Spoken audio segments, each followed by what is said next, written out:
दोनों बहनों की भावी पत्नियां इस पर बहुत दुखी थीं और लक्ष्मी से निराश थीं। फिर भी लक्ष्मी ने मूर्खतापूर्ण परंपराओं के आगे झुकने से इनकार कर दिया। जब कोई और कोशिश करने को तैयार नहीं था तो उसने खुद ही परीक्षण करने का फैसला किया और इसके लिए उसने एक महिला का अंडरवियर खरीदा।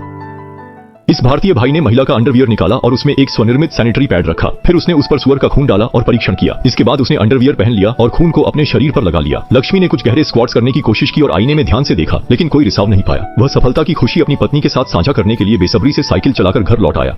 लेकिन ज्यादा दूर नहीं चला था कि लक्ष्मी की मुस्कान धीरे धीरे गायब हो गई। उसने नीचे देखा तो पाया कि उसकी पैंट पूरी तरह से खून से लाल हो गई थी। वह साइकिल छोड़कर अपनी शर्मिंदगी को छुपाने की कोशिश करने लगा। लोगों की जिज्ञासु नजरों के बीच वह गंगा में कूद गया, लेकिन गंगा का पानी भी तुरंत लाल हो गया। और सबसे शर्मनाक बात यह थी कि उसकी पत्नी भी भीड़ में उसे देख रही थी।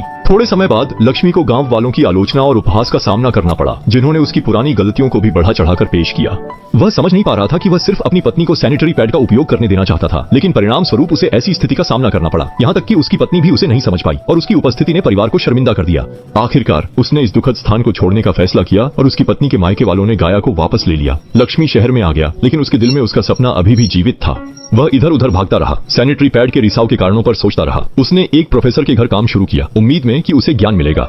हालांकि प्रोफेसर की व्यस्तता के कारण एक सप्ताह तक उनसे मुलाकात नहीं हो पाई। सौभाग्य से प्रोफेसर का बेटा उसे मार्गदर्शन देने के लिए तैयार था और उसने बताया कि अब ज्ञान प्राप्त करना बहुत आसान है।